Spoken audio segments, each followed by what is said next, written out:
Bonjour, je suis dans une situation extrêmement singulière. Mon métier est de donner la parole aux autres. Et me voilà devant vous. Je n'ai jamais fait ça. Et si je l'ai fait, si je l'ai accepté, c'est pour une raison. Et je vais commencer par vous lire très rapidement un mail que j'ai reçu d'un homme que j'aime profondément, que vous avez vu tout à l'heure. Il s'appelle Laurent Chouin. Cher Sylvain, comme à chaque fois, c'était encore mieux que la fois d'avant. La cité est unique. Vous en avez fait une aventure humaine particulièrement inspirante et qui ne se répète pas. Il y a aussi beaucoup de présence et de maestria personnelle dans cette aventure, donc bravo. Du coup, laissez-moi arroser l'arroseur. J'aimerais beaucoup que vous puissiez être l'un des speakers de cette journée. Le thème général est oxymore, mais votre talk sera libre. L'expérience de la cité, sa genèse, mais aussi peut-être le sens de ce que vous y faites, la diffusion d'une culture de la réussite dans un cadre populaire et positif. Comment lui dire non ? Donc je vais vous raconter notre aventure. Notre aventure démarre probablement moins 500 ans avant Jésus-Christ dans la Grèce antique avec la création de l'Agora, et elle démarre véritablement en 1989 après Jésus-Christ.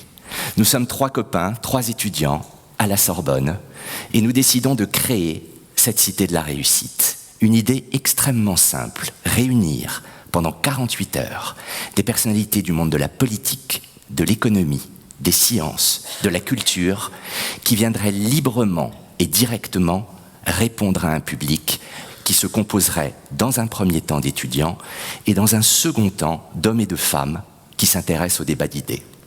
C'est une femme d'origine grecque, Hélène Arveler, qui dirige cette Sorbonne et qui va nous donner son accord. Et elle aura coutume de dire, depuis mai 68, c'est la première fois que des étudiants auront toute l'université.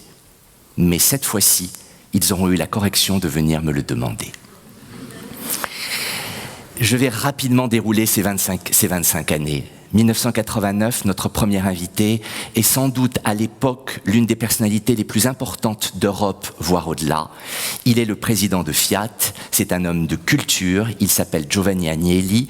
Tous les médias de France et de Navarre souhaitent l'avoir, il dit non à tout, il nous dit oui pour ce dialogue réel avec la jeunesse.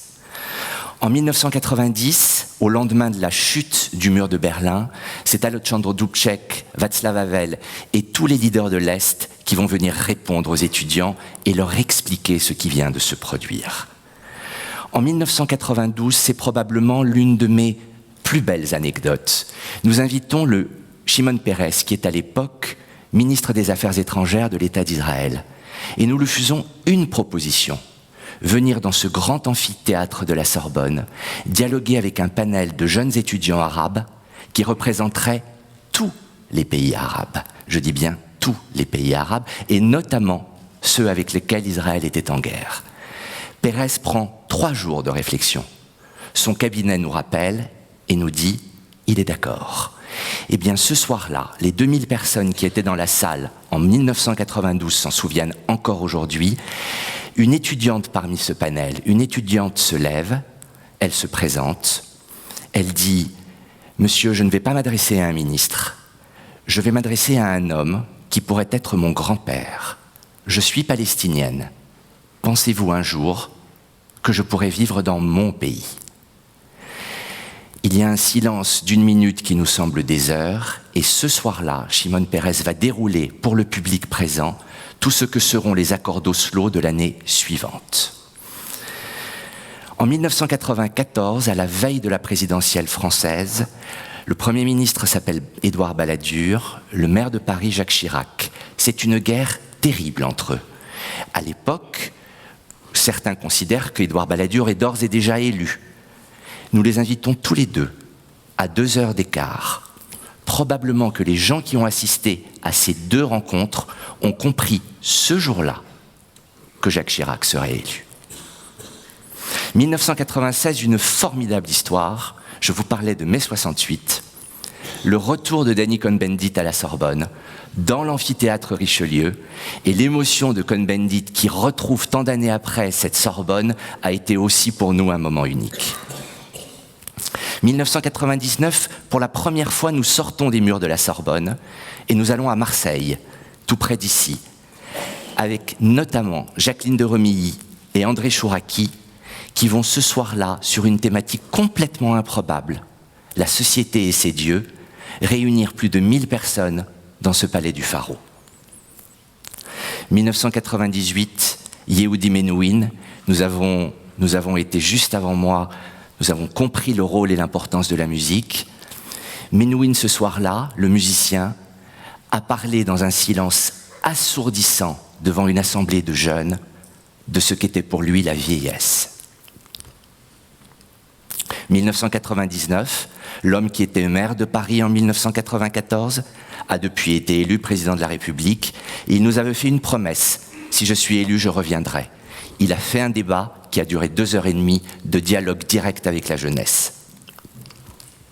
En 2000, nous avons choisi avec l'équipe de Maître Elie Wiesel, parce qu'Elie incarne l'une des valeurs que nous voulons porter depuis tant d'années, qui est celle de la transmission. En 2002, deux hommes, l'un derrière l'autre, exactement l'un derrière l'autre, vont donner à toute cette jeunesse probablement l'envie d'entreprendre. François Pinault d'une part, Jean-Luc Lagardère d'autre part. En 2004, elle n'est pas patronne du FMI, elle n'est pas encore ministre des Finances, elle est avocate, elle vient chez nous, et je crois que nous avons peut-être déclenché chez elle une certaine volonté.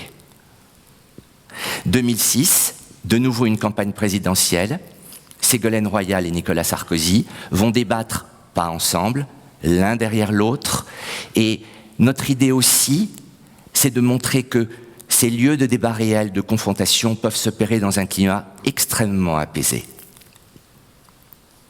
En 2008, notre thème est l'engagement, et nous sommes allés chercher deux femmes tellement différentes, qui ont toutes les deux un certain nombre d'engagements qu'elles sont venues développer. La reine Rania de Jordanie d'une part, Sharon Stone d'autre part. En 2010, je dois vous confesser que c'était un rêve que j'avais depuis très longtemps, accueillir Simone Veil. Simone Veil venait d'être élue à l'Académie française. Je crois que même en vous le racontant, j'ai une forme d'émotion, c'est la dernière apparition publique qu'elle fera chez nous, à la Cité, dans ce merveilleux dialogue.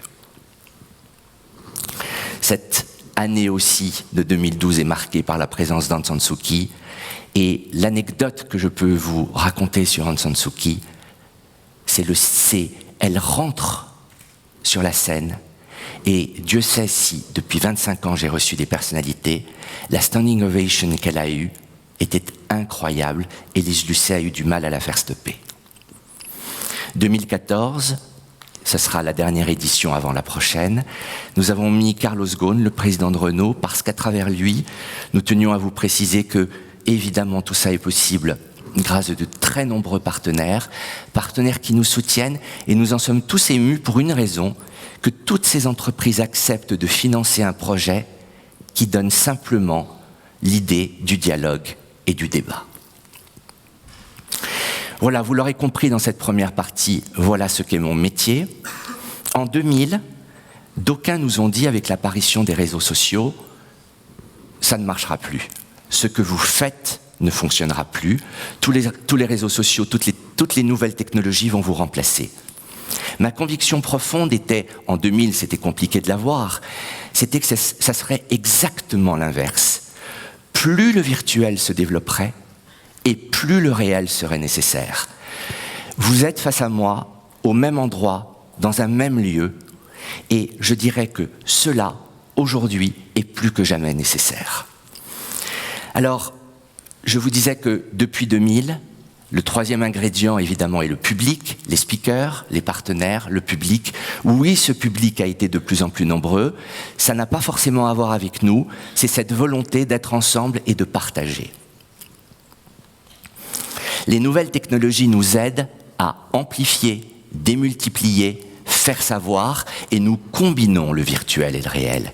Et c'est pour ça que j'ai intitulé ce talk « Le virtuel meilleur allié du réel », parce que j'ai l'intime conviction que jamais le réel ne disparaîtra et qu'il complétera le virtuel. Alors, au-delà de nous, au-delà de nous, Cité de la Réussite. Bien évidemment, ce réel est de plus en plus nécessaire. L'industrie du disque s'effondre, mais jamais les concerts, jamais les tournées n'ont aussi bien fonctionné. Vous avez sur l'image Alain Souchon et Laurent Voulzy. Les dates qu'ils avaient initialement prévues sont quasiment multipliées par 2. Au-delà des concerts, le spectacle vivant vit une réussite extraordinaire. Nous avons mis avec l'équipe qui a préparé cette présentation deux exemples, le Puy du Fou ou le Cirque du Soleil, mais nous aurions pu en mettre une vingtaine, tellement le spectacle vivant, les lieux de rencontre réels sont nécessaires. Au-delà du spectacle vivant, au-delà de l'industrie du disque, le troisième et dernier point que je voulais mettre en avant était la politique. Pourquoi ? Lors de la première élection de Barack Obama, d'aucuns ont dit, donc en 2008, le réel est terminé, toutes les campagnes se feront sur les réseaux sociaux. Bien sûr, les réseaux sociaux ont joué un rôle central, mais les éléments les plus forts et les plus fondateurs resteront ces grands meetings, François Hollande au Bourget, Nicolas Sarkozy à Villepinte. Ces 2 hommes que nous avons reçus considèrent que les moments fondateurs de leur campagne sont ces moments-là. Pour terminer, je voudrais vous parler de 2 hommes. Le premier, Joël de Renay, nous accompagne depuis la première Cité. Il n'en a loupé aucune.